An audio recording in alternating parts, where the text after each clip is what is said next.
right. We're talking about the next Grady Hendrix story, which is called The Southern Book Club's Guide to Slaying Vampires. Now, this wasn't the follow-up to My Best Friend's Exorcism. That's a story called We Sold Our Souls, which I have read before, and I have my own thoughts on it.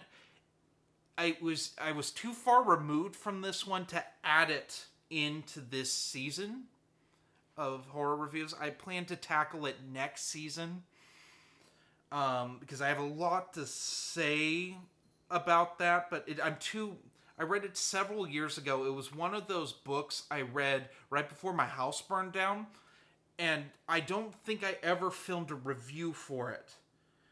If I did, that review is gone. Like with a lot of reviews from that time, there's a lot of things that fell through the cracks. That's one of them. And I came to a decision with this one with this season that I was working on another Grady Hendrix book that came out more recently, and I really wanted to do Southern Book Club's Guide to Slaying Vampires. I really wanted to, because I've just been on a vampire kick, obviously. There's been quite a bit of vampire stuff going on this season. So I was like, might as well do Grady Hendrix's book on that. So I just decided not to do We Sold Our Souls. And I did this instead and another book. I wish I hadn't done the other book, but I'm fine with doing this one. So this is the Southern Book Club's Guide to Slaying Vampires. This is his rebuttal to the complaints that the adult characters were caricatures in My Best Friend's Exorcism. It also shares a little continuity with My Best Friend's Exorcism, although it clearly takes place mostly after those events. The Southern Book Club's Guide to Slaying Vampires deals with a family where the mother, Patricia, she's a housewife. And she joins a book club so she can do something for herself, so she can have friends, essentially. When a man named James Charles moves into the neighborhood, Patricia initially starts helping him out because it's something to do and he's nice to her. But as things start going weird, and people start going missing in the poorer parts of their town, Patricia starts to wonder if he's involved. And then she sees something that she can never unsee, and she's almost certain of it. But like with My Best Friend's Exorcism, no one believes her. And James Charles gets heavily involved in all of her friends and her lives. He's got a lot of money, he starts investing around, and he just ends up controlling all of them. And, James Charles is a vampire. Let's get it more into the positives of the Southern Book Club's Guide to Slaying Vampires. The first is that it has some little hints to My Best Friend's Exorcism. The Lang family is referenced, as well as the prep school that the kids went to in My Best Friend's Exorcism. Patricia's daughter goes to that. I like the design of the vampire in this.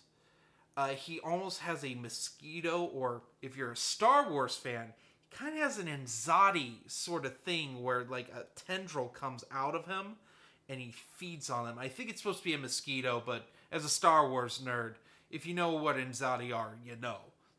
Freaking nightmare things from Star Wars. Ooh. I like that. I like that he is... It takes some logical steps of how a vampire would establish itself. And it has a Salem's Lot vibe. In fact, Salem's Lot is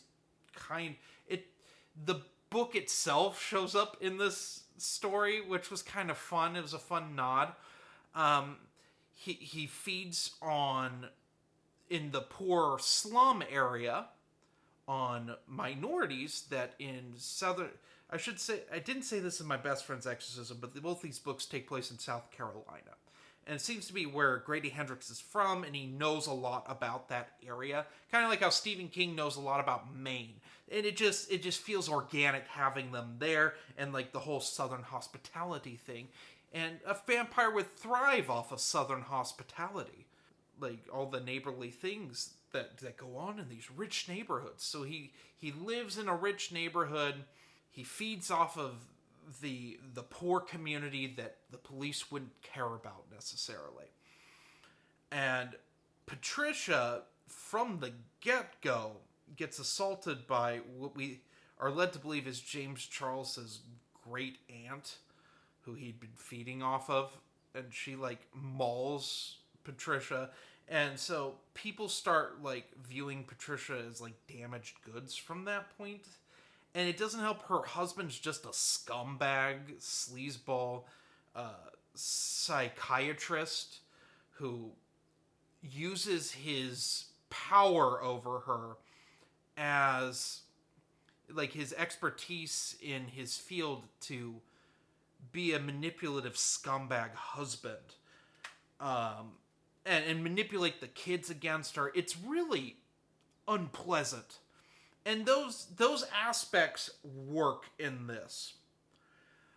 The problem with the Southern Book Club's Guide to Slaying Vampires, in my opinion, is it goes a little too far. We have a fake-out final confrontation where Patricia convinces all the wives in the book club to make these accusations against James Charles because there's just been too much sketch behavior that they can't get a hold of. And the husbands get involved because Patricia's husband's a scumbag. And James Charles, with the help of Patricia's husband, manipulate all the men into silencing their wives. It's a really rough scene to read. And then the book kind of flounders. We get a time skip because instead of being in the 80s with this book says, well, let's talk about the 90s. And so we go into the 90s, and there's too many ideas that are brought up. Patricia has a son who's like a middle schooler who's obsessed with a certain German party and a certain event that party caused to a certain people. It doesn't go anywhere. It's not used really at all, other than like in a. It's weird. It's really weird, and her husband's like blatantly cheating on her. Like they go on these. All the husbands end up involved with James Charles in a financial like real estate endeavor, which is foreshadowed ahead of time because I haven't even talked about her crazy mother-in-law that lives with them partway through the book. She knows that James Charles is some sort of immoral thing because she encountered him when she was a child in the Depression. And that all comes like full circle